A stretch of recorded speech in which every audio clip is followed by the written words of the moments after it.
we need to accept that there will be some pain in the process. The pace that we need will open up for missteps. It will open up for shortages of energy. It will create inflationary pressures, and maybe we need to start talking about that pain is actually worth it, because if we don't, there's no business case, there's no economy, there's no welfare. But so far, I think we have been a little bit careful actually talking about the pain in the short term that is likely to come from this very important change.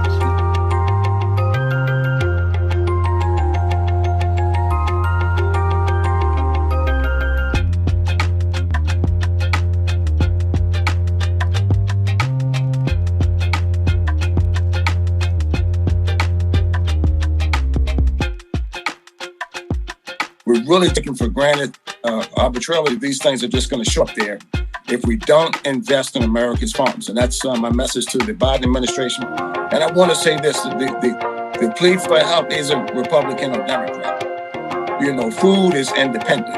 You know, land knows no color. Land knows no politics. You have to make sure that we have the ready resources that we need right now to get those crops in the ground. So there's an urgency here now, and the administration isn't moving quick enough. And these are things that I have shared with the White House. You're going to have to do something to bring some aid in. You know, we sent $50 billion of aid to Ukraine, and I'm certainly not against helping those displaced families and people in a time of need of war. But you also have to do something for your own people, you know, that are hurt right at home too.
son, Hunter, joining the then vice president on the official visit to Beijing. Unknown to the press back then, Hunter Biden was forming a Chinese private equity fund, planning to raise money, including from Chinese investors.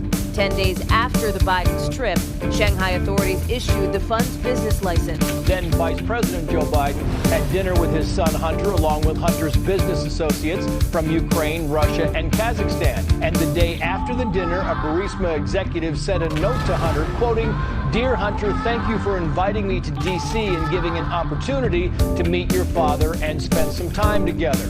Hunter's lucrative business dealings often included giving as much as 50% of his earnings to his dad. The text read, quote, "I hope you all can do what I did and pay for everything for this entire family for 30 years. It's really hard, but don't worry. Unlike Pop, I won't make you give me half your salary." And Hunter introduced me as, this is Tony, Dad, the individual I told you about that's helping us with the business that we're working on and the Chinese. The email reads this way, quote, "At the moment, there's a provisional agreement that the equity will be distributed as follows. 10 held by Hunter for the big guy." I 1,000% sit here and know that the big guy is referencing Joe Biden. I met with the former vice president in person multiple times. A newly revealed text message shows Bobulinski was apparently warned by business partner James Gillier, "Don't mention Joe being involved.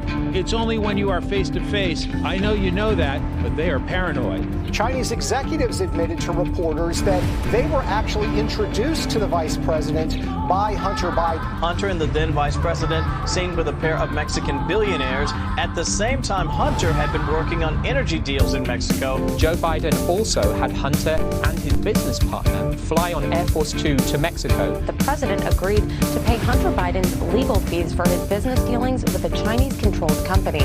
Hunter's assistant reportedly telling a pair of Biden aides, quote, "I spoke with Hunter today regarding his bills. It is my understanding that Hunt's dad will cover these bills in the short term." There is photographic evidence of Biden on a golf outing with both his son Hunter and a man called Devin Archer, who was another member of the Burisma board. We also know that Devin Archer in that picture had a meeting in the White House, one-on-one meeting with Joe Biden about a week before they joined the Burisma board. His closest business partner, Hunter's made at least 19 visits to the White House and other official locations, including a sit-down with then Vice President Joe Biden in the West Wing. I have never discussed with my son or my brother or anyone else anything having to do with their businesses, period.